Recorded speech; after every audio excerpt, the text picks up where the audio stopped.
There was a lot of controversy surrounding the release of this game. It's an important topic, but not one I'm prepared to broach or qualified to give an opinion on. I'm a burgeoning alcoholic with a video game addiction, not a psychiatrist or a counselor. If you care enough about the controversy surrounding this game to let it impact you, look it up yourself, listen to the potential victims, and develop your own opinion. If you're still concerned about the developer, there are other avenues to getting the game than through Steam.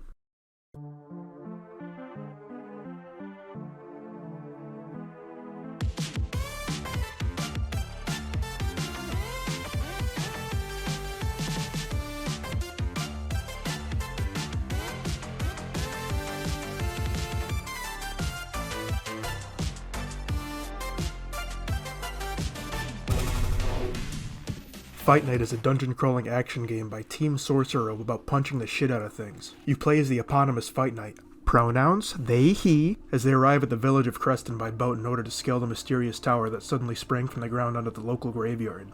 As you climb the tower, you'll rescue the townspeople who wandered up, a pair of bug sisters named May and June who take turns keeping an eye on the local library, neither of whom you can romance, the members of the Night Watch who sleep through the plot, the Draconid who runs the pacifistic smithy, the local alchemists who are rambunctious kids who have all gotten lost, and a strange fisherman who will sell you fucked up potions. Fight Night is old school. Exploring the tower is reminiscent of classic dungeon crawlers. First-person perspective, tile-based movement, puzzles to solve, and enemies to fight. Moving can be a bit tedious at first, but once you get used to it, it's actually pretty nice. Those familiar with playing 3D PS1 games that were released before the DualShock will probably adjust pretty quickly. None of the puzzles are particularly difficult. There are a couple that stumped me for a bit in the third level, but for the most part, traversal is harder than puzzle solving. As for combat, despite having the trappings of a dungeon-crawling RPG, Fight Night is an action game through and through. You start with a pretty basic moveset, an impetuous pummel combo, some dodges that lead into directional attacks, and a parry. The game is tough, but with some experience you can develop impregnable defenses, and as you explore the tower you'll find an array of armors that dramatically change your playstyle.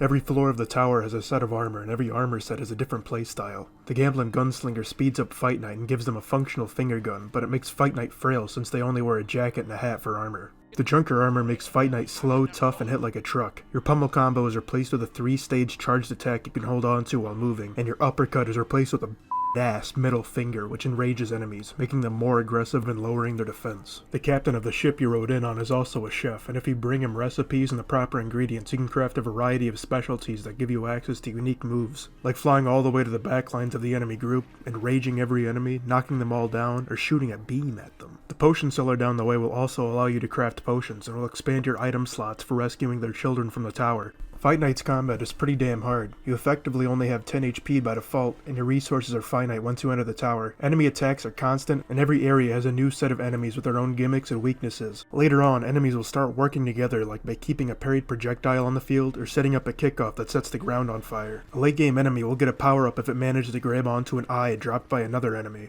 Every punch is one press of the button, so combat is pretty hard on the thumbs. The devs were thoughtful enough to include a dedicated turbo button, so pussies can play too. The turbo button's DPS is slightly lower than button mashing, so true Doom murderheads will have a good reason to develop a wrist injury.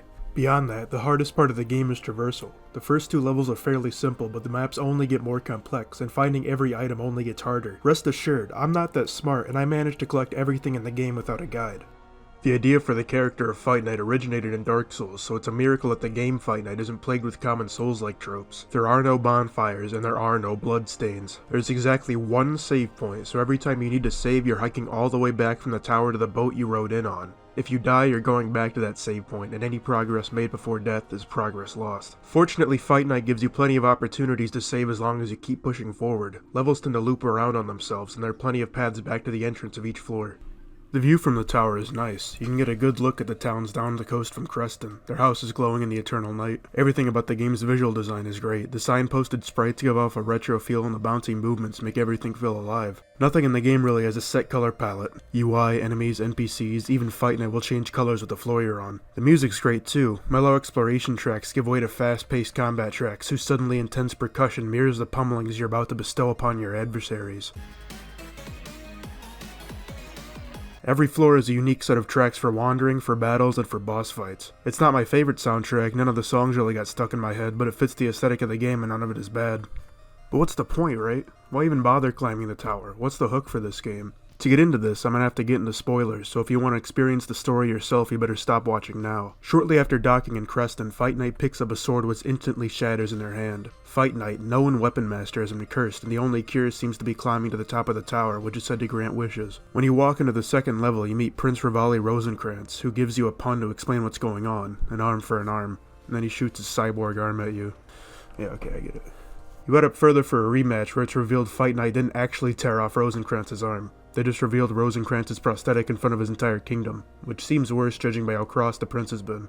He tries the same trick again when he shoots his arm at Fight Night, but this time Fight Night learns to roll with the punches.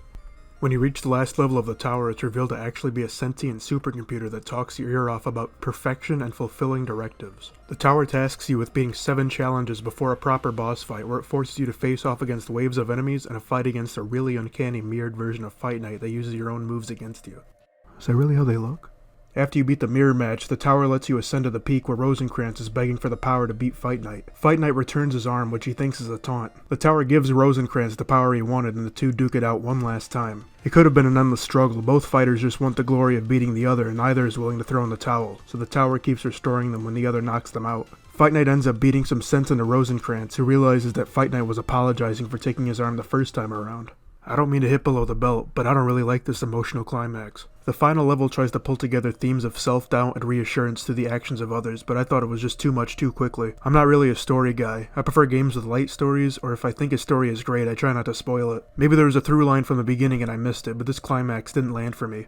The revelation that the tower is a sentient AI doesn't add much besides an excuse for some of the coolest visuals in the game. But I'm not playing this game for a groundbreaking tale of redemption and forgiveness. I'm playing this game to punch the fucking shit out of things. In a final effort to defeat Fight Night, the tower transforms itself into a dragonoid mech. Rosencrantz launches Fight Night into space, the tower chases them, and the final boss begins. A duel between Fight Night and the tower itself. It's more of a spectacle than a battle, but it's a damn good spectacle. Your opportunities to attack the tower are few and far between, so you're really encouraged to mash as hard as you can to deal as much damage as possible. Once you take its health down, Fight Night goes in for one last punch, a punch so strong Fight Night breaks their own arm throwing it.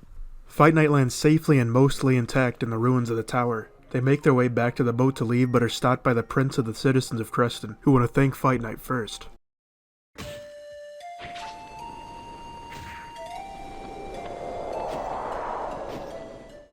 The credits roll and you get some vignettes of life in Creston Post Tower, and you get to see everyone eat a lot of food. But it's not over yet. Once the credits are over, you unlock round 2, another lap through the tower full of stronger enemies, more items, and even more surprises. I didn't play this mode much. I like the game, but not enough to make it through a second round, especially one this fucking hard, and I have other games to play. Still, it's a great addition, and it only adds replayability to a game that really deserves it. Overall, Fight Night's pretty good. It doesn't do anything exceptionally well, but it is a finely crafted game, and it's clear the devs put a lot of heart into it. Kickstarter games are always a crapshoot, and with such a rocky development, it's a miracle that it came out at all. It's a great first showing from Sorcerer Robe, and I hope they manage to pull out something even better next time.